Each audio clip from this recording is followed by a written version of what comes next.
우리 시대 대한민국의 뜨거운 이슈와 쟁점에 대해 변호사들의 냉철한 분석과 가감없는 토론이 펼쳐집니다. 법률 시사 토론 변호사들, 안녕하십니까? 진행을 맡은 김현성 변호사입니다.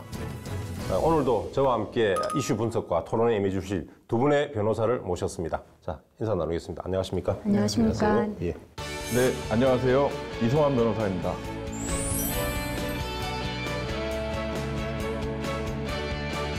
안녕하십니까? 안서연 변호사입니다.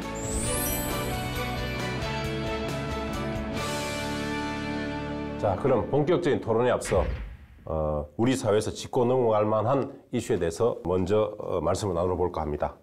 많은 분들이 기억하고 계시겠지만 지난해 말이죠. 충북 제천의 한 스포츠센터에서 29명의 소중한 목숨을 앗아간 화재 사고가 있었습니다. 사고 후에 책임 소재 확인과 그리고 책임자 처벌을 위한 형사 절차가 진행되고 있는데요.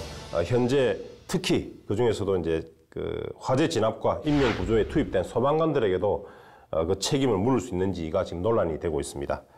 그럼 지금부터 두 분 변호사님과 잠시 말씀 나눠보겠습니다. 자, 이 변호사님. 예. 오늘 녹화일 기준으로 해서 소방관에 대한 수사 진행 상황 어디까지 진행되고 있습니까? 예, 충북경찰청 수사본부에 따르면 예.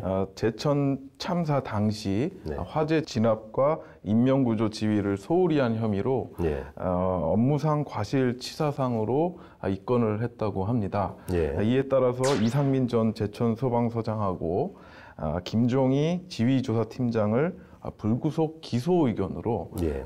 조만간 검찰에 넘길 예정이라고 밝혔습니다. 예.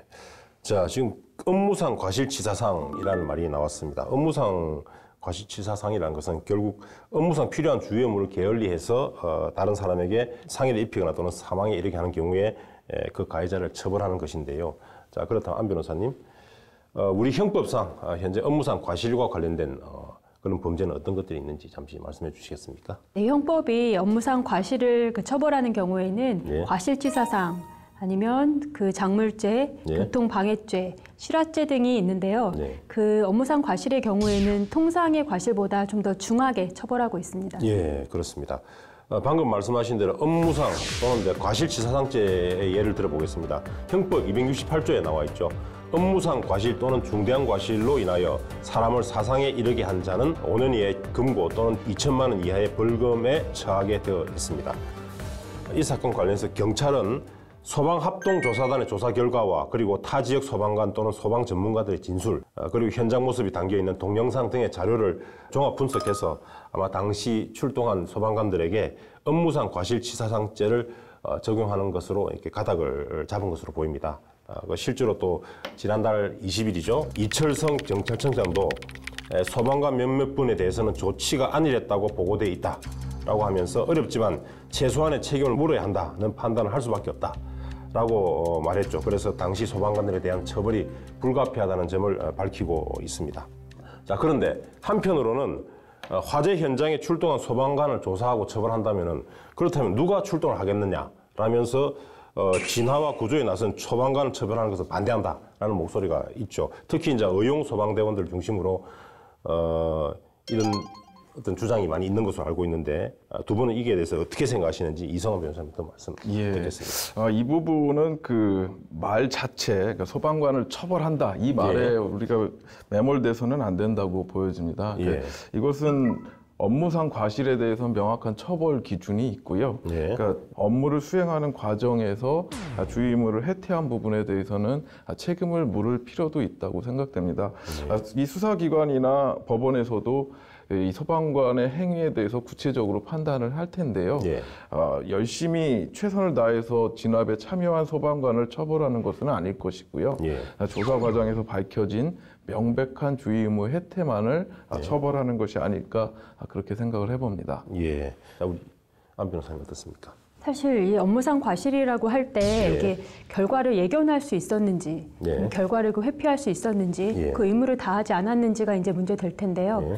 근데 그때에는 이 소방관이 구조행위를 하면서 그 통상의 그 소방관이라면 그때 그거를 예견할 수 있었느냐, 피할 수 있었느냐, 이거를 지금 보게 될 텐데 예. 사실 그 언론에 나온 것만 보더라도 이 소방관들의 그 업무가 얼마나 열악했고 인적, 물적 시설이 열악한지가 많이 나와 있습니다. 예. 그래서 이런 정도의 인적 물적 시설 하에서 그 정도로 소방관들이 구조 행위를 했다면은 과연 이거를 예견 의무나 회피 의무를 위반했다고 볼 수 있느냐. 그래서 저는 기본적으로 처벌에 대해서는 반대하는 입장입니다.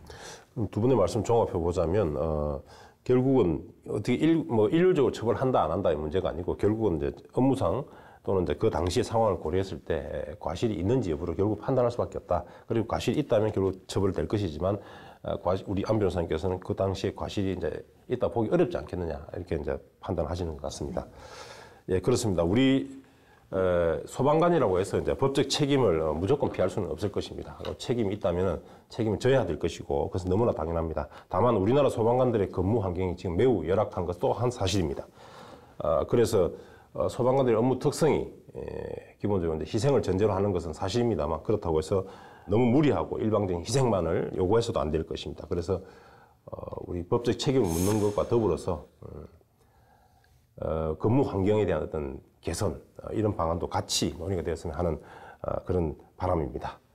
자, 그러면 법률 시사 토론 변호사들 본격적인 토론에 들어가도록 하겠습니다.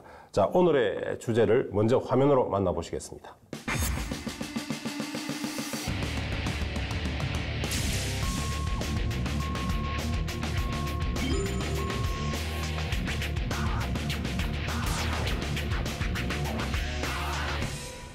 법률 시사 토론 변호사들 오늘 주제는 지난주에 이어서 두 번째 시간입니다.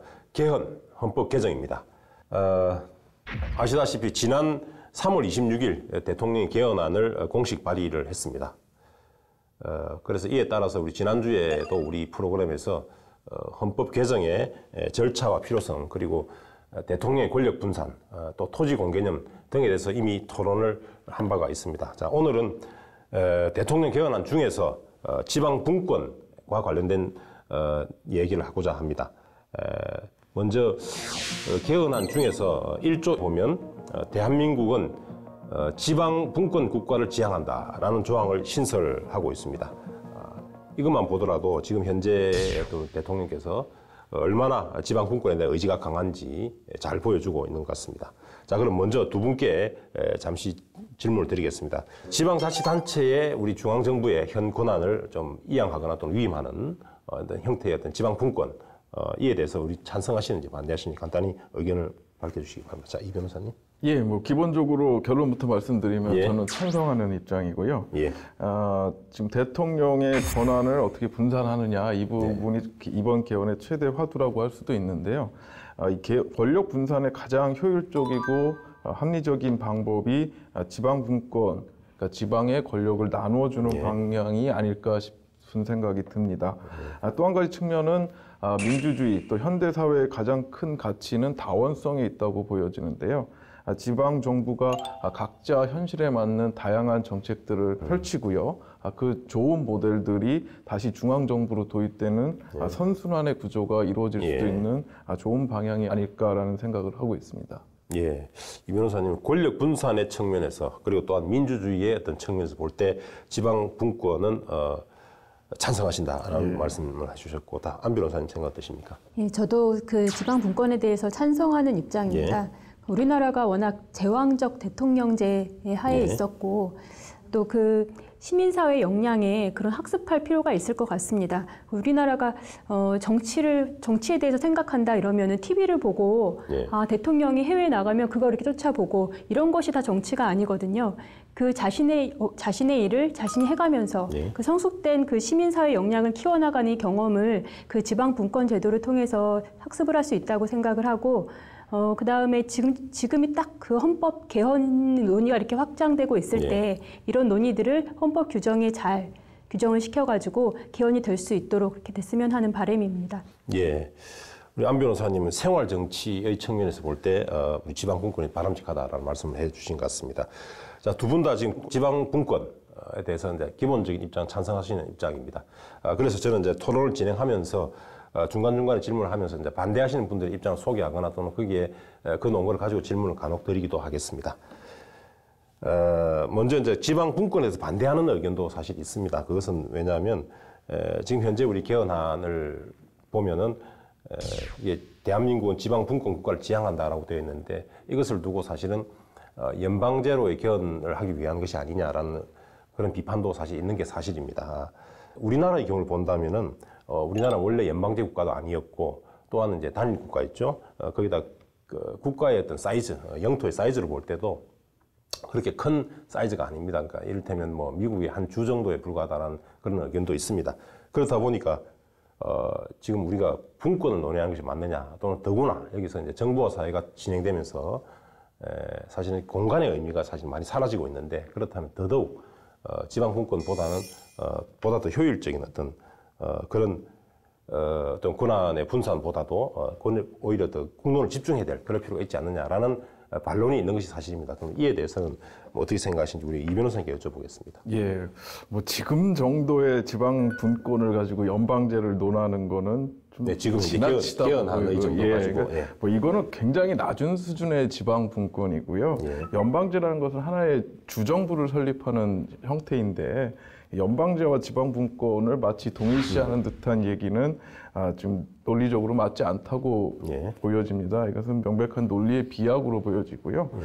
그렇다고 해서 뭐 연방제를 굳이 또 반대할 이유가 있는가 이 문제도 생각해 볼 필요 있습니다. 그러니까 국가가 작고 어떤 뭐 중앙 집권적인 행동이 필요한 분단 국가라는 현실도 있기는 하지만 아마 국민이 합의해서 연방제를 도입한다고 해서 위헌적이거나 뭐 민주주의에 맞지 않다거나 사리에 맞지 않다고 말할 수도 없는 문제입니다. 그러니까 어떤 형태를 취하느냐 문제는 국민들의 합의와 결정으로 이루어지는 것이기 때문에 국민들이 어떤 헌법을 만들 것인지 어떤 정부 형태를 선택할 것인지는 역시 국민의 몫이라고 생각이 됩니다. 예, 그래서 지금 연방제가 아마 지금 이 개헌안 정도로 가지고는 연방제가 아니다. 정부라 보기 어렵다라고 말씀을 하셨고 또한 연방제이든 아니든 관계없이 국민의 어떤 합의 과정을 거쳐야 합의가 된다면 가능할 것이다 말씀해 주셨고 그래서 지금 현재 우리가 이런 토론 자체가 이제 합의를 이제 해 나가는 그런 과정 또는 뭐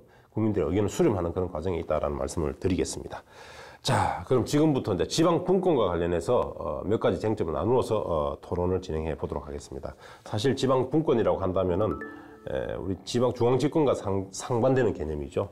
그리고 국가의 통치권과 행정권의 일부를 떼어내어서 이양하거나 또는 위임하는 그런 형태로 진행될 것인데 그래서 실제로 우리가 지방 분권 또는 지방자치라고 했을 때 주로 나오는 용어가 있습니다. 그것이 뭐냐면 단체자치니 주민자치니 또는 뭐 그 지방자치단체가 하고 있는 사무를 위임사무, 자치사무 뭐 등 이런 개념들이 막 나오고 있습니다. 그래서 이 부분에 대해서 잠시 이제 정리하는 차원에서 두 분께 여쭤보고 가겠습니다. 우리 예컨대 위임사무라든지 단체자치 이런 얘기가 있는데 이와 관련해서 또 위임행정이라는 말도 있습니다. 그렇다면 우리 먼저 이 변호사님께 여쭤보겠습니다. 위임행정 또는 단체자치, 뭐 위임사무 이게 어떤 것인지 좀 잠시 설명해 주시겠습니까? 예, 그 위임행정에 대해서 말씀을 드리면, 그러니까 한마디로 중앙 정부의 권력이 있고 이것을 지방 정부에 나누어지는 형태, 그러니까 위임이라고 할 수 있겠죠. 그런 형태인데요. 중앙 정부가 국가 사무와 권한을 각 지방 정부에 위임을 해서 그들로 하여금 중앙 정부의 감독 아래 수행을 하도록 하는 행정적 분권을 의미하는데요. 독일이나 프랑스 등에서 이 발달한 단체 자치와 관련이 깊다고 볼 수 있습니다. 예, 그렇군요. 자, 그렇다면 안 변호사님, 이와 대비되는 형태로 우리가 이제 학계에서 논의되고 있는 것인데 주로 이제 자치 행정이라고 하죠. 자치 사무라든지 또는 주민자치라는 얘기가 있는데 이에 대해서 잠시 설명 부탁드리겠습니다. 일단 자치사무라고 하는 것은 일단 그 지방에서 있는 행정사무를 기본적으로 다 내 사무다, 자치사무다 이렇게 보고 있는 것입니다. 그래서 그 중앙정부의 간섭도 배제되는 것이고 주민 스스로 자기의 사무를 처리한다는 것이죠. 그래서 사실 현재 우리나라 헌법상의 지방자치 제도는 그 단체자치라고 볼 수 있고 이제 헌법 개정을 통해서 새로이 들어가는 거는 이런 주민자치라고 볼 수 있겠습니다. 이런 주민자치는 영미법상에서 온 그런 제도입니다. 지방자치단체 사무를 크게 우리 자치사무와 위임사무로 크게 나눌 수가 있습니다. 위임사무는 국가나 또는 상급자치단체에서 어떤 위임을 하고 그리고 그 위임을 받은 지방자치단체가 처리하는 사무 이것을 위임사무라고 하고 그다음에 자치사무라고 하는 것은 국가의 간섭을 받지 않고 그다음에 자율적으로 처리할 수 있는 지방자치단체 본래 고유의 사무 그래서 고유사무라고도 하는데 이것을 이제 자치사무라고 합니다. 그래서 자치사무와 관련된 부분을 좀 더 강조하면서 행정을 펼친다면 자치행정이 될 것이고, 그 다음에 아까 말씀드린 위임사무를 중심으로 행정을 본다면은 아마 위임행정이다라고 볼 수가 있을 것입니다. 근데 우리 지방자치법에 보면은 자치사무와 위임사무를 사실은 구별을 하고 있습니다만 엄밀하게 자치사무 범위가 어디까지인지를 명확히 하고 있지는 않습니다. 그래서 실제로 지방분권 또는 지방자치단체 행정을 논할 때는 자치사무와 위임사무를 동시에 같이 논할 수밖에 없음을 우리 시청자 여러분들께 먼저 참고로 말씀을 드리겠습니다. 자, 그러면 우리 이제 두 분께 잠시 여쭤보면, 우리가 만약 개헌이 이루어진다면, 지방분권으로 개헌이 된다면 위임행정, 자치행정 말씀해 주셨는데, 둘 중에 어떤 것이 주로 강조되면서 우리가 지방분권이 이루어져야 할 것인지에 대해서 한번 말씀을 들어보겠습니다. 예, 뭐 지방 분권의 꽃은 주민자치죠. 주민자치다. 그래서 이제 자치행정 위주로 지향해 가는 과정이라고 볼 수 있는데요. 예. 헌법 개정안에서 얘기하고 있는 지방 분권 국가를 지향한다, 이 말에 표현되어 있는 것과 마찬가지로 자치행정의 영역을 많이 확대하는 쪽으로 가겠다, 예. 이런 취지로 보인다고 생각됩니다. 위임행정이라는 것은 사실 지방분권이라고 말하기는 좀 어렵고요. 예. 자치행정이 역시 지방분권의 핵심이라고 봐야 될 것 같습니다. 예. 우리 안 변호사님 생각 어떠십니까? 둘 중에 어느 부분들이 좀 더 중점적으로 이렇게 논의가 되는 걸 생각하십니까? 저도 주민자치 쪽이 강조되어야 된다고 생각을 하고요. 사실 개헌까지 하는 입장에서 네. 주민자치의 방식으로 하지 않는다면 큰 의미가 없겠죠. 네. 네, 우리 개정안 두 분 다 지금 사실은 위임 사무라고 하는 것은, 또 위임 행정이라고 하는 것은 국가의 어떤 사무를 받아서 하는 것이기 때문에 고유한 의미의 지방 자치라 볼 수 없다라는 취지로 말씀해 주셨고, 그래서 자치행정 내지는 자치 사무를 중심으로 결국 지방 분권이 논의돼야 된다는 말씀해 주셨습니다. 그리고 실제로 우리 대통령 개헌안이죠. 발의된 개헌안의 124조를 보면 이렇게 정해져 있습니다. 1항에 지방정부는 자치사무의 수행을 필요한 경비를 스스로 부담한다라고 해서 자치사무 수행을 강조를 하고 있는 것 같습니다. 자, 지방분권은 지난주에 말씀 나눈 대통령의 권한 분산, 그리고 중앙집권에 비해서 지방의 특수성과 실정에 맞는 행정을 할 수 있고, 또 행정의 민주주의를 실현하고, 또 지방의 어떤 행정기관이나 주민들의 사기와 창의성을 향상시킬 수 있습니다. 그래서 애향심을 고취시킨다는 그런 여러 가지 장점을 가지고 있습니다. 그런데 지방분권에 반대하는 논거가 있습니다. 그것이 바로 가장 큰 것이 뭐냐면 바로 재정자립도 문제인데, 그렇지 않습니까? 예, 이 문제가 이제 가장 큰 문제라고 예. 할 수 있죠. 그러니까 어떤 행정을 하기 위해서는 그의 부수에서 예산이 수반되지 않고서는 예. 정책이 실현될 수가 없습니다. 예. 그래서 지방 분권을 반대하는 쪽에서 주로 얘기하는 것이 예. 아직 지방자치단체의 재정 자립도가 너무 낮기 때문에 예. 지금 지방 분권을 실현하는 것이 시기상조가 아니냐, 이런 지적들이 있는데요. 이 부분이 이제 앞으로 지방 분권을 어떻게 해 나갈 수 있느냐의 주 논의가 될 것으로 보입니다. 예. 시기상조론도 나름 타당한 이유를 갖고 있는 것이 우리나라 재정 자립도가 너무 낮습니다. 너무 낮다. 예, 예, 그렇습니다. 우리나라 재정 자립도가 굉장히 낮다는 것은 사실 다 알려져 있는 예. 그런 사실입니다. 자, 그렇다면 재정 자립도 얼마나 낮길래 우리가 재정 자립도 이렇게 걱정하고 있는지, 한 변호사님, 뭐 어떤가요, 실제가? 그 지방 재정 자립도와 관련해서는 한국지방세연구원에서 발표한 자료가 예. 있는데요. 2003년에 56.3%였다가 네. 2016년에는 52.5%로 떨어졌다고 합니다. 예. 실제로 지방 재정 자립도가 과거보다 떨어진 것이죠. 예. 그러면 이게 재정 자립도가 점점 이게 강화되거나 올라가도 시원찮을 판인데, 이게 떨어지는 이유는 또 무엇입니까? 그러니까 지자체들이 중앙 정부에 계속 의존을 하고 있고 예. 보조금만 받으려고 하고, 그런 식으로 재원을 조달하려는 경향이 점점 심해지고 있는 것으로 보입니다.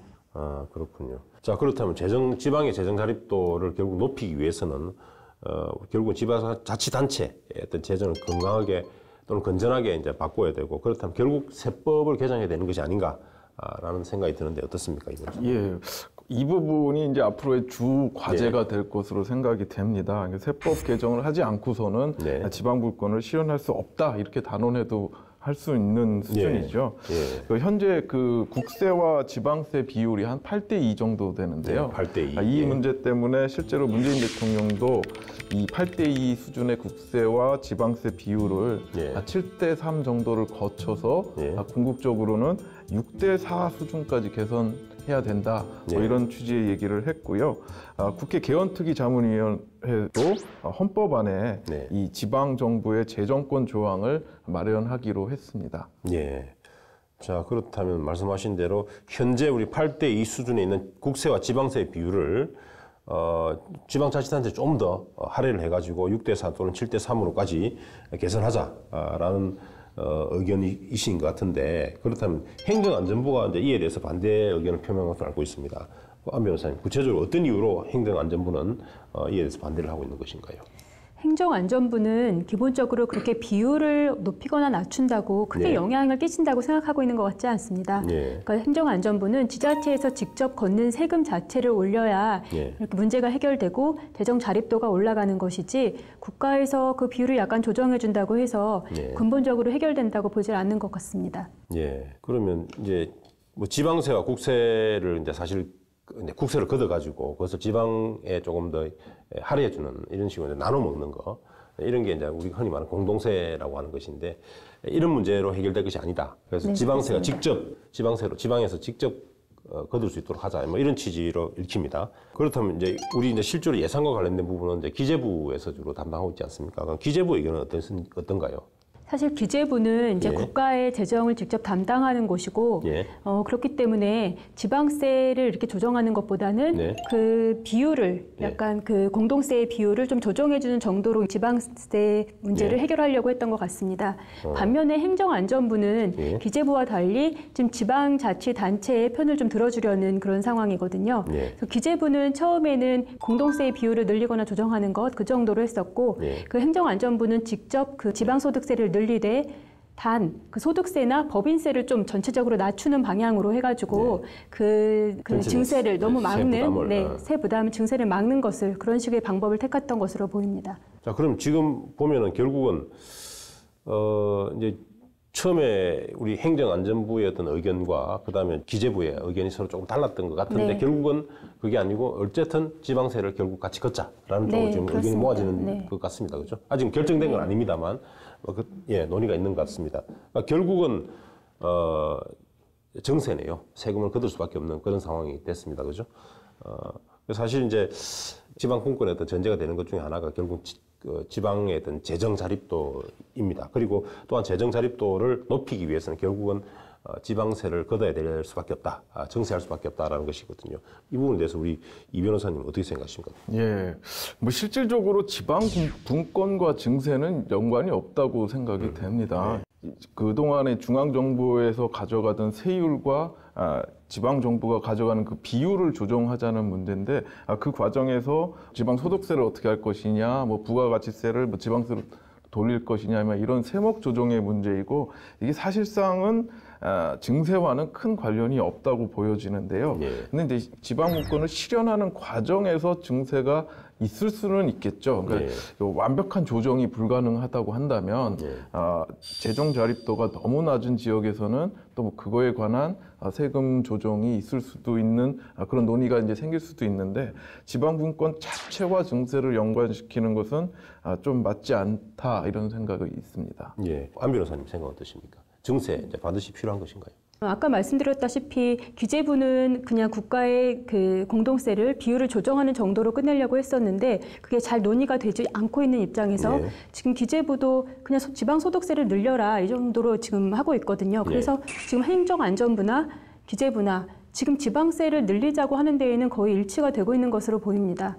다만 국민들 입장에서는, 주민들 입장에서는 어떻게 보면 되게 황당할 노릇이거든요. 사실 나는 지방 분권을 찬성했을 뿐인데 이게 증세로 이어진다는 거에 대해서는 전혀 예측할 수 없었을 것이고, 또 이러한 논의들이 굉장히 밀실에서 이루어지는 것으로 보입니다. 사실 지방 분권도 중요하지만 당장 내 돈에서 소득세가 얼마나 나가느냐, 이게 더 중요할 수도 있거든요, 주민들 입장에서는. 그래서 이게 단순히 기재부나 행정안전부에 이렇게 밀실에서 위원회나 이런 데서 논의될 것이 아니라 좀 더 먼저 공개를 하고 예. 이렇게 오픈을 해가지고 주민들한테 그 득실을 좀 따져볼 수 있는 기회를 주었으면 좋겠습니다. 그렇다면 결국은 그걸 같습니다. 국민들이 결국은 나는 담세 부담이 너무 늘어난 거 아니냐. 그죠? 담세가 지금 실제로 나 지방 분권을 원하긴 하지만 세금 내고 싶지 않다고 할 수 있거든요. 그렇다면 결국은 어떻게 국민들을 설득해 나갈 것이냐 이 문제로 보입니다. 어떻게 설득해야 됩니까? 예, 뭐 가장 기본적인 거는 예. 안 변호사님 말씀하시는 것처럼 그 논의 과정이 투명하게 공개가 되어야겠죠. 그래서 뭐 이러이러한 과정을 거쳐서 또 이러이러한 필요성이 있기 때문에 이런 부분에 있어서 어느 정도의 세금 부담은 증가할 수밖에 없다. 예. 이것이 이제 투명하게 공개되는 것이 첫 번째일 것이고요. 예. 저는 이 지방 분권을 통해서 그 예산 절감 효과도 기대해 볼 수 있다라는 생각이 드는데요. 예. 우리가 이 연말에 보면 보도블록 다 뜯어내고 새로 설치하는 네. 공사를 많이 보게 되지 않습니까? 이것이 그 지방자치단체가 그 예산을 소모하지 않을 경우에는 예. 다음 예산에서 그 부분이 삭제되기 때문에 무리하게 필요 없는 공사들을 강행하는 경우가 있습니다. 이것이 지방 분권이 확실화되고 예. 또 이제 후에 얘기하겠지만 뭐 주민 소환이나 이런 제도들이 도입을 되면 낭비되던 예산을 절감하는 그런 효과도 기대해 볼 수 있는 예. 그런 제도라고 생각이 됩니다. 그래서 뭐 그렇게 줄어드는 예산 또 절약할 수 있는 예산 이런 것들과 또 증세가 필요한 부분들을 좀 예. 상쇄시켜서 예. 가능하면 국민들이 부담이 적는 쪽으로 가야 되겠죠. 예. 지방 분권이 이루어지게 되면 예산 절감의 효과도 좀 있을 것이다. 그렇다면 우리가 필요로 하는 예산과 더불어서 이제 서로 상쇄가 가능해진다. 그런 말씀을 해주신 것 같습니다. 자, 우리 안 변호사님 생각은 어떻습니까? 기본적으로는 그 지방 분권이 이루어지면은 그 국세인 소득세나 법인세는 좀 인하를 하고 예. 지방 소득세를 좀 더 높이는 것이 맞다고 생각은 합니다. 예. 기본적인 기조는 그렇게 되고 갑자기 이렇게 지방소득세를 늘리는 것에 대해서는 조세 저항이 있을 수밖에 없기 예. 때문에 지금 10%에서 20%를 높이자 이런 논의가 있는 것으로 알고 있거든요. 예. 그러면 그 소득세가 300만 원 내는 사람은 30만 원이었다가 60만 원을 갑자기 내는 거예요. 그래서 이 10%에서 20%로 세율을 갑자기 높이는 것은 너무 급작스럽게 높이는 것이 아닌가 하는 생각이 듭니다. 예. 말씀은 지금 지방세를 아무래도 이제 증세를 하게 되면 결국은 국세를 조금 낮출 수밖에 없지 않겠냐. 그렇게 함으로써 조세장을 좀 줄여보자라는 말씀을 해 주신 것 같습니다. 자, 그럼 우리나라의 경우는 어떠한 세제 개편 또는 뭐 어떠한 방식으로 이 부분을 해결했으면 좋겠는지 한번 의견 있으면 말씀 주시겠습니까? 예. 뭐 현 정부의 구상은 예. 아까도 말씀드렸습니다만 이 국세와 지방세의 비율을 조정해서 예. 지방의 재정을 확대하는 방법을 구상하고 있는 걸로 보입니다. 문재인 대통령이 말씀하신 것처럼 이 비율을 8대2인 비율을 7대3이라는 과도적인 시기를 거쳐서 예. 궁극적으로는 6대4 정도로 이룩하게 되면 지방 재정 자립도 문제가 어느 정도 해결되지 않겠느냐. 그 구상에는 뭐 이런 과정을 거친다면 굳이 증세까지도 필요 없지 않겠느냐. 예. 이런 계획을 담고 있는 것 같습니다. 예. 일단은 방향성은 맞는 것으로 예. 보이고요. 근데 실제로 이것이 적용하는 과정에서 네. 그 구상대로 순조롭게 이행이 될 것인지 예. 이것이 이제 가장 큰 문제라고 예. 생각이 됩니다. 어떻습니까? 뭐 우리는 어떻게 해야 될까요? 사실 완벽한 지방 분권은 지방세를 많이 거두는 것이죠. 중앙에서 걷어서 그걸 나눠주면서 간섭을 한다는 거는 사실 지방 분권과 딱 맞는 관념은 아닙니다. 저는 지방 분권에 대해서는 일단 궁극적으로는 지방소득세를 많이 걷는 게 맞다 이렇게 생각이 들고 뭐 현행 법상으로 명목은 국세지만 교육세 같은 것들이 그렇거든요. 명목은 국세지만 실질적으로는 100% 다 지방으로 흘러가는 그런 세금의 경우에는 그냥 지금부터라도 그냥 지방세로 그렇게 세목을 변경하는 것이 좋다고 생각을 합니다. 근데 이게 단순히 또 지방세를 눌리는 것도 문제가 있는 것이요. 그러니까 우리나라 현 상황이 지방 간의 경제적 격차가 너무 큽니다. 특정 지역에 있어서는 뭐 지금 걷는 세금만으로도 남아 돌고요. 또 어떤 지역에서는 지방세만 갖고는 뭐 도저히 운영할 수 없을 정도로 낮은 상태이기 때문에 막연하게 또 지방세만 늘려갖고는 이게 해결이 안 될 수도 있습니다. 그렇습니다. 이 변호사님은 국세와 지방세의 비율을 결국은 조정하면서 해 나간다면 좀 더 그 국민의 어떤 세금 부담을 줄일 수 있을 것이다라는 말씀해 주셨고, 그다음에 안 변호사님께서는 결국은 지방세를 직접적으로 걷는, 지방세를 늘릴 수밖에 없는 그런 구조다라고 말씀하신 것 같습니다. 그러면서 결국 국세를 조금 줄여 나가자라는 것인데, 결국 두 분의 말씀은 국민의 입장에서 볼 때 국세와 지방세의 어떤 비율이 결국은 조정되는 것으로 보이는 것 같습니다. 그런데 다만 지방세를 직접 걷게 되면은 국가가 간섭을 할 수 없게 되죠. 그러다 보니까 결국은 국가가 지금 현재 지급하고 있는 보조금 이런 것들이 사실은 이제 주어지지 않게 되는 것이겠죠. 그런 문제가 있기 때문에 지방자치단체 간 사실은 재정의 어떤 건전성이 차이가 많은데 이 편차가 많은 것을 어떻게 극복해 나갈 수 있을 것인지 이것이 아마 관건인 것 같고 또 굉장히 어려운 논의인 것 같습니다. 자, 그럼 재정 자립도 또는 자치 재정권과 관련된 부분은 이 정도로 마무리하고 다음 쟁점으로 넘어가겠습니다.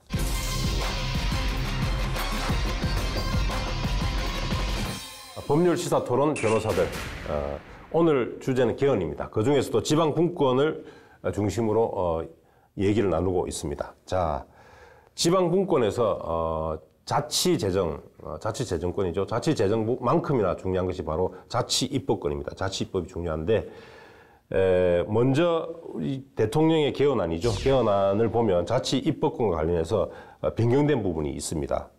그게 뭐냐면 먼저 눈에 띄는 것이 지방의회는 법률에 위반되지 않는 범위에서 주민의 자치와 복리에 필요한 사항에 관하여 조례를 제정할 수 있다라고 변경이 됐는데, 이 과거에는 법령의 범위 안에서 제정할 수 있다 된 것을 지금 법률에 위반되지 않는 범위에서 제정할 수 있다로 변경하였습니다. 자, 이 두 가지가 이제 뭐가 다른가라고 생각할 수도 있습니다만, 하나는 법률에 위반되지 않는 범위고요, 하나는 법령의 범위 안에서라고 되어 있습니다. 이 두 분의 시청자들 이해를 위해서 이 둘 사이의 차이점이 무엇인지 이 변호사님 잠시 설명 부탁드리겠습니다. 예, 이게 뭐 단어의 장난 같기도 하고 말장난 같기도 한데요.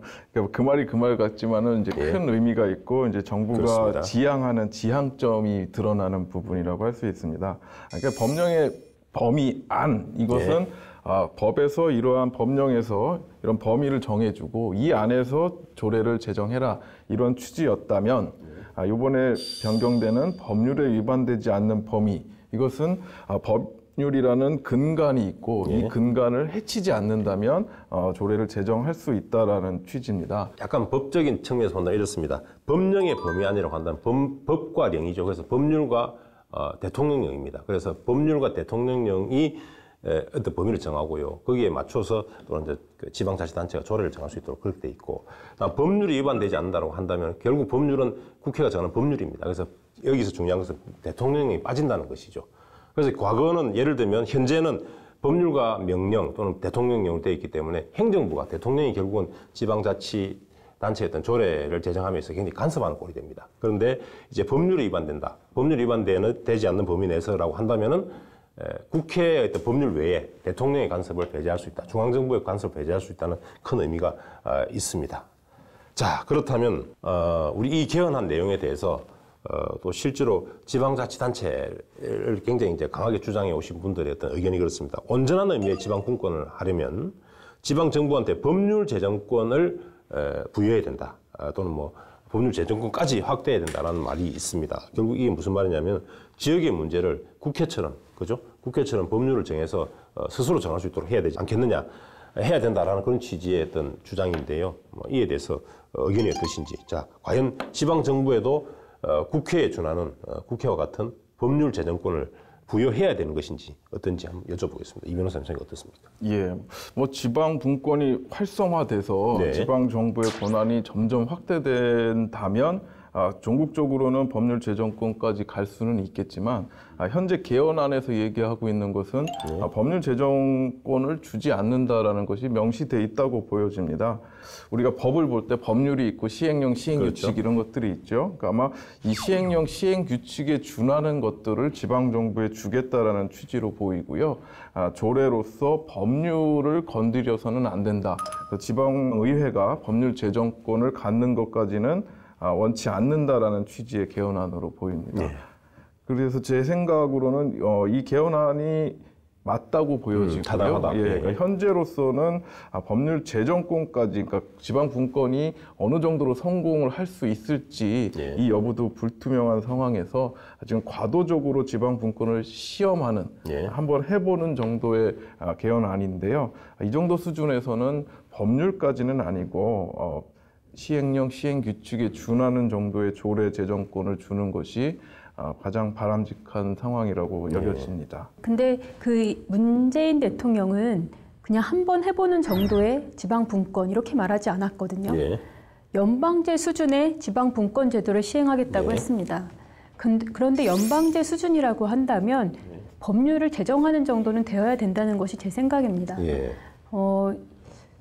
이 법률을 제정하지 못하는 그런 연방 정부라면은 종래의 지방자치제도와 크게 다를 바 없지 않느냐 하는 생각이 들고요. 그렇게 강력한 의지를 표명하셨다면 일단 이번 헌법 안에서는 포함되어도 괜찮지 않겠느냐라는 생각도 들고, 사실 그 주민자치라는 것, 이 그 지방분권이라는 거는 자기네 일을 처리할 법률을 내가 만든다, 이런 의사가 포함되어 있는 것이거든요. 그래서 저는 일단 법률 제정권을 주는 것에 대해서 찬성을 하는 입장입니다. 예. 아까 말씀하신 게 우리 한번 좀 과도적으로 시험해 본다고 말씀하셨는데 그게 아니고 문 대통령의 말씀을 보면 그 의지가 연방제에 준하는 정도로까지 분권하겠다는 뜻인데, 그렇다면 당연히 입법권도 줘야 되는 거 아니냐, 법률을 제정할 수 있는 정도의 어떤 권한을 줘야 되는 것이 아니냐라고 지금 말씀하시는데, 이에 대해서 어떻게 답변하시겠습니까? 우리 이 변호사님은 좀 그건 아니다라고 말씀하셨는데. 예, 그러니까 이게 법률이라는 것은 이제 국가 전체를 통괄하는 힘이 있는 법이라고 생각이 됩니다. 그래서 각 지방 정부가 국민의 권리 의무를 제한하는, 의무를 부과하거나 권리를 제한하는 정도에까지 이르는 법률을 제정할 경우에 각 지방 정부 간의 불균형이라든가 또 중앙 정부와 지방 정부의 의견 불일치, 이런 부분들을 통합하거나 조정할 수 있는 제도적 장치가 아직 준비되지 않은 상태에서 법률 제정권까지 주는 것은 무리가 있다고 보여지고요. 그 현 상태에서 조례 제정권의 범위를 확대해서 지방 정부가 참신하고 또 다양성이 그대로 반영되는 좋은 조례들을 만들어 간다면 전국적으로는 법률 제정권까지 갈 수도 있겠으나 아직 지방 정부의 수준이라든가 지방의회의 활동이 굉장히 미미한 상태였기 때문에, 그러니까 어린아이 수준의 지방의회에게 법률 제정권까지 갑자기 주는 것은 좀 위험한 생각이 아닐까라는 염려가 있습니다. 예.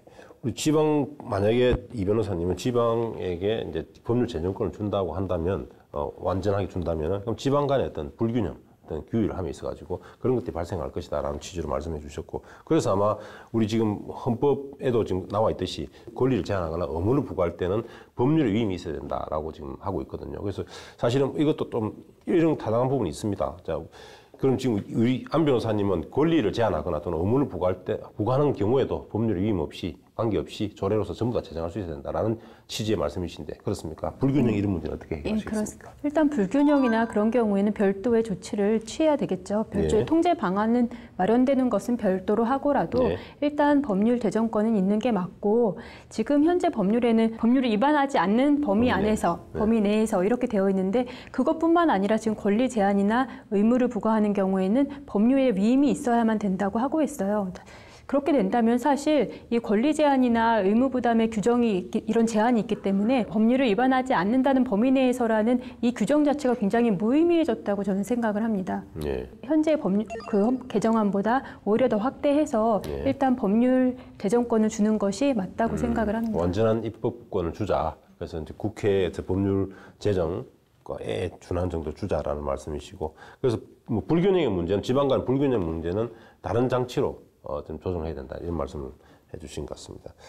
91년도에 청주시 조례에서 정보 공개에 관한 조례를 처음 만들었습니다. 그래서 지금은 우리가 전부 다 모든 사람 정보 공개에 대한 어떤 그런 법률에 따라가 정보 공개 청구도 하고 하는데, 이때는 없었죠. 그래서 91년 청주시 조례에서 출발해서 결국 1996년 법률로 재생된 사례가 있습니다. 그래서 조례 중에서는 굉장히 좋은 조례는 사실 결국은 뭐 국가 전체로 퍼져나가는, 그래서 법률로 다시 제정되는 그런 사례가 사실 있었습니다.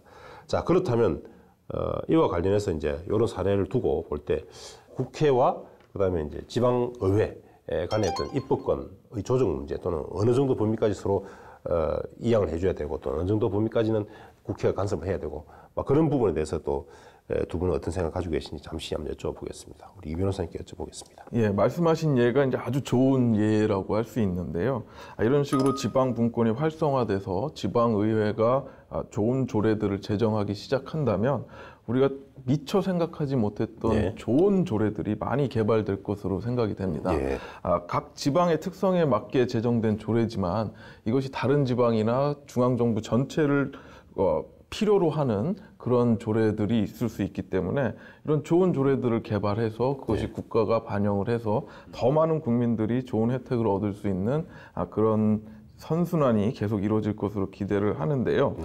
조례 제정권이 어느 정도까지 이루어질 수 있느냐 이것을 본다면 현재 법률 체계를 볼 때 우리 법률이 많은 것을 규율하고 있기는 하지만 특히 행정법 분야에 있어서는 많은 부분들이 시행령과 시행규칙으로 나누어져 있습니다. 그래서 세부적인 사안들은 다 시행령과 시행규칙을 통해서 이루어지게 되는데요. 이것이 행정청에서 주로 이루어지는 어떤 행위들이기 때문에 우리 국민이 직접 그것이 법률인지 시행령인지 시행규칙인지 구별은 못하고 있지만 실질적으로 공무원들은 시행령과 시행규칙을 더 많이 활용하고 있습니다. 그렇다면 이러한 시행령과 시행규칙 정도의 영역을 지방의회가 자신들의 지방에 맞도록 제정을 해 나간다면 지역 주민들에게는 보다 현실적으로 와닿는 이로운 조례들을 경험할 수 있을 것으로 기대를 합니다. 권한 배분의 문제에서 사실 이 지방 분권에 이르게 된 지방 분권이 논의가 되게 된 이런 배경 중에 하나는 그 대통령제가 워낙 이제 저희가 강화된 대통령제이기 때문에 그 권력을 좀 나누어 주겠다 지방에 이런 관념이 있었던 것으로 보입니다. 사실 이거는 그 대통령뿐만 아니라 국회도 마찬가지인데요. 국회도 지방의회에 이 권한을 좀 줄 필요가 있다고 생각을 합니다. 주민들이 그냥 TV에서 저 높은 대통령, 저 높은 국회의원 이렇게 하는 게 아니라 그냥 내 자치사무를 진행을 하면서 만들 수 있는 법률을 만드는 것이죠. 이게 아까 굉장히 뭐 어린아이 수준이다 이렇게 얘기를 하는데 국회의원은 굉장히 높고 모든 걸 다 알고 이렇게 되고 지방의회는 어린아이의 상태다 이렇게 볼 수는 없을 것 같고요. 사실 지금 훈련 기회도 전혀 없었고 이런 과정에서 시행착오를 겪으면서 법률도 만들어보고 이게 위헌인 법률을 만들 수도 있고요. 이렇게 되면서 민주사회가 성숙된다고 생각을 합니다. 우리 안 변호사님께서는 그 대통령의 권한도 분산해야 되지만 국회의 권한도 분산하자는 그런 차원에서 국회의 권한 입법권을 지방정부에 좀 이양하자라는 취지로 말씀하셨는데 이런 반론이 가능할 것 같아요. 이를테면 이제 국회도 법률을 제정할 수 있고 지방정부, 지방의회도 법률을 제정할 수 있다면 만약에 동일한 사안에 대해서 동일한 법률이 두 개가 생길 수도 있습니다. 이런 경우에 충돌이 될 경우가 있단 말이에요. 모순돼서. 그런 경우는 어떻게 이제 해결해야 될 것인지. 과거에는 그렇게 됐을 때는 지금 상위법 우선의 원칙에 따라 가지고 법률과 조례에는 상위법이 법률이기 때문에 조례가 그 범위 내에서만 또는 이제 조례가 무효가 된다 이렇게 됐는데 만약에 둘이 충돌하는 경우에는 이게 좀 둘 다 법률이기 때문에 문제가 있을 것 같은데 그 부분에 대해서는 어떻게 말씀하시겠습니까? 그래서 같은 사안을 놓고 법률이 만들어지고 또 국회가 만든 법률이 만들어지고 그 이후에 지방의회가 만든 법률이 또 만들어지고 이렇게 해서 계속 이게 반복될 수 있는 가능성이 있습니다. 그래서 이런 경우에는 지금 아직 제도적으로 이게 어떻게 될지 만들어지진 않았지만 제도적으로 이를 보완할 장치를 좀 마련을 해야 될 것 같긴 합니다. 자, 이렇게 지방 분권이 만약에 이루어지게 된다면 지자체가 사실은 자치 입법권도 가지고 또 자치 재정권도 지금 가지게 되거든요. 그렇게 되면 지자체가 굉장히 크게 이제 독립성이 크게 강화되는 것이다라고 볼 수 있습니다. 이런 경우에 혹시 이제 있게 될 지자체 단체장이 어떤 독주라든지 어떤 독선이 또 발생할 수도 있습니다. 이에 대한 견제책도 사실 같이 마련돼야 될 것 같은데 이번 개헌안에 그런 내용이 좀 들어 있습니까? 어떻습니까? 안 변호사님?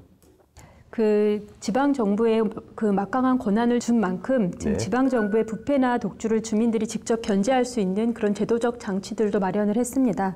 그래서 원래는 법률상 권리였었는데요. 그래서 주민 발의 주민투표, 주민소환제도 같은 그 제도들을 네. 헌법상으로 규정되도록 그렇게 했고요.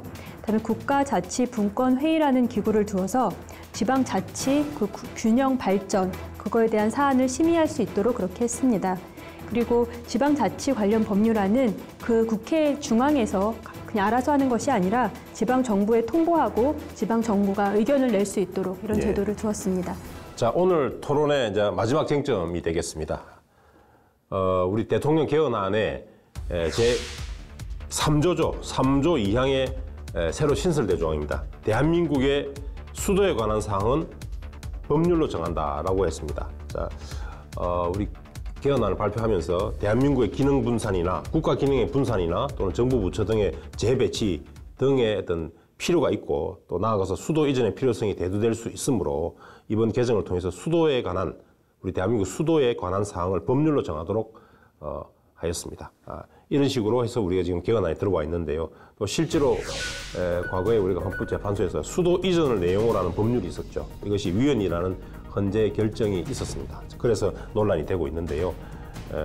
우리 헌재에서는 수도는 서울이다라는 것은 관습 헌법이다라고 했습니다. 그래서 이와 관련해서 수도에 관한 것은 헌법이었는데 관습은 보죠. 헌법이었는데 이번에 개헌안을 보면 법률상으로 사실 바꿔놓았습니다. 그래서 이것이 과연 가능한 것인지 또는 뭐 특별한 문제는 없는 것인지 두 분의 견해를 듣도록 하겠습니다. 자, 우리 먼저 이 변호사님께 여쭤보겠습니다. 예, 뭐 결론부터 말씀드리면 헌법에 수도에 관한 사항을 기재해서 국민들의 동의를 받는 것은 아무 문제가 없다고 생각이 됩니다.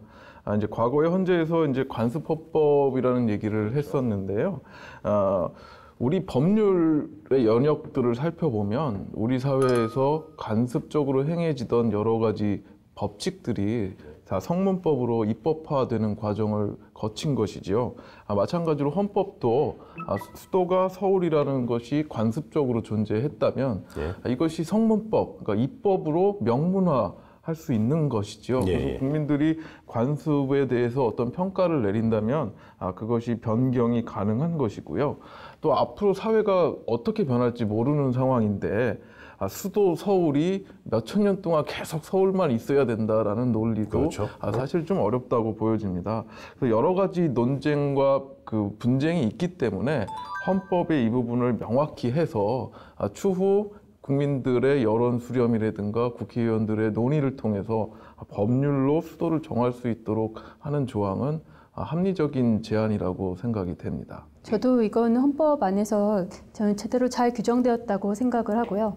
사실 그때 헌법재판소 결정이 난 이후에도 이것이 관습헌법이라고 결정이 난 이후에 헌법학자나 법학자들이 이게 맞는 것인가에 대한 의문도 굉장히 많았습니다. 그래서 그걸 명확히 하기 위해서 이번에 법률로 이렇게 정한다고 규정을 한 것 같습니다. 그래서 저는 이에 대해서는 맞는 그 조치다 이렇게 생각을 하고 있습니다. 자, 지금까지 우리가 지방 분권을 중심으로 우리 개헌안, 대통령 개헌안을 가지고 말씀을 나누어 보았습니다. 자, 그러면 마지막으로 우리 지방 분권이 성공적으로 정착되기 위해서는 어떤 제도 장치가 필요한 것인지와 더불어서 마지막으로 우리 개헌안 중 헌법 지방 분권과 관련된 두 분의 한마디씩을 듣고 오늘 토론을 마무리할까 합니다. 자, 먼저 이 변호사님께 여쭤보겠습니다. 자, 이 변호사님 한 말씀으로 정리해 주시겠습니까? 예, 오늘 우리가 지방 분권에 대해서 여러 가지들을 얘기했는데요. 그중에 이제 가장 큰 문제점은 역시 지방의 재정 자립도입니다. 그래서 이제 세금을 어떻게 분배를 하고 예산을 어떻게 배정할 것인가, 이것이 이제 가장 큰 문제인데요. 그 부분을 그 정부 부처에서 어떻게 조정하느냐, 그리고 또 그 문제에 대해서 국민들이 어떻게 동의를 하고 합의를 하느냐, 이 부분이 가장 큰 쟁점이라고 보여집니다. 그래서 권력을 지방에 나눠준다라는 부분에 대해서 반대할 사람들은 없을 것 같고요. 이제 그 과정에서 생기는 여러 가지 문제점들을 어떻게 보느냐가 과연 이 문제에 대한 시각이라고 보여집니다. 현재 지금 개헌 자체가 지금 불투명한 상황인데요. 그렇죠. 이 개헌 논의만큼은 좀 정치적인 손익을 떠나서 이것이 과연 우리 대한민국에 필요한 것인가, 이 문제를 중점적으로 살펴보는 정치권의 태도가 됐으면 하는 바람입니다. 그래서 앞으로 지금 한 달 정도 남았죠. 예. 그 기간 동안 국회에서 어떤 식으로 이것을 논의를 해낼지, 그것이 지금 지켜보는 사람 입장에서, 그 국민의 한 사람 입장에서 정말 안타깝고 빨리 좀 어떤 조치를 취해줬으면 하는 바람입니다. 예, 좋습니다. 자, 우리 안 변호사님. 이 지방 분권에 대해서 사실 그 권력을 많이 나눠준다는 그런 의미잖아요. 네. 그래서 이렇게 권력을 나눠주는 대신 이 지역 주민들도 그 권력에 대한 어떤 책임감이나 사명감을 좀 가져야 된다고 그렇게 생각을 합니다. 그래서 이게 만약에 적절히 통제되지 않으면 정말 지역 토착 세력화 될 수도 있는 네. 문제거든요. 그래서 그 적절히 잘 통제를 할 수 있고, 다음에 주민 소환제라던가 이런 것들이 지금 발의 요건을 좀 완화해가지고 네. 원활하게 또 역동적으로 그 제도가 그 활성화될 수 있도록 이렇게 되기를 바라는 마음입니다. 예, 우리 이 변호사님은 결국 우리 개헌의 가장 핵심은 지방 재정권, 재정의 자립도가 가장 문제인 것이니까 이 부분에 대한 어떤 논의가 좀 더 심도 있게 이루어지길 바라고, 또 아울러서 정치권에서 이걸 좀 더 당리를 떠나서 좀 진지한 논의를 해줬으면 하는 그런 바람을 말씀해 주셨고, 우리 안 변호사님께서는 결국 지방 정부도 결국 통제가 돼야 된다라는 그런 취지에서 지방 정부에 대한 통제 장치, 그리고 또 주민 소환의 어떤 요건을 좀 더 완화할 필요가 있다, 이런 말씀을 해 주신 것 같습니다.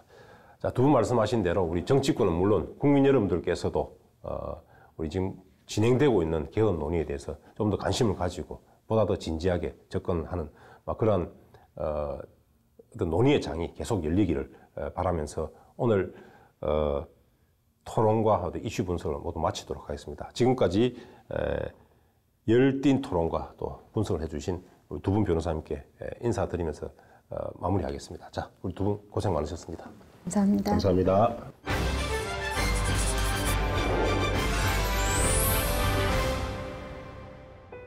미국 청소년들의 직업 선호도 1위, 가장 존경받는 직업이자 현실 속에서 살아 숨쉬는 영웅. 과연 그들은 누구일까요? 그렇습니다. 그들은 다름 아닌 소방관입니다. 2016년 기준으로 5년 동안 순직자는 27명, 그리고 그 순직자보다 훨씬 더 많은 41명이라는 엄청난 수의 사람이 스스로 생을 마감하는 직업. 이 직업은 과연 무엇일까요? 바로 대한민국의 소방관입니다.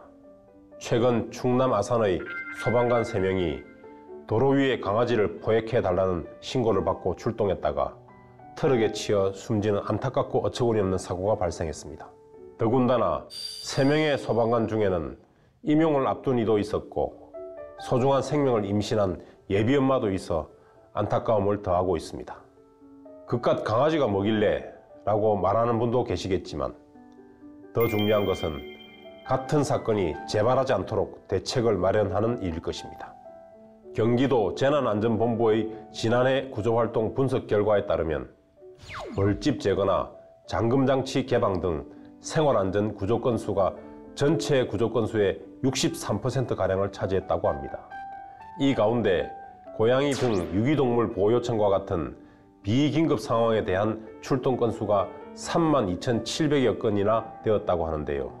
물론 생활 속에서 도움이 필요한 부분을 해결해주는 생활구조가 소방관이 해야 할 일이긴 하지만 모든 생활구조를 소방관에게 요구해야 하는 것일까요?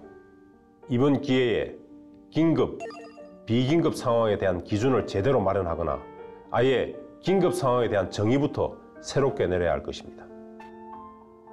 아울러 반드시 유관기관과의 협조 및 동반 출동이 가능하도록 제도를 정비해야 할 것입니다.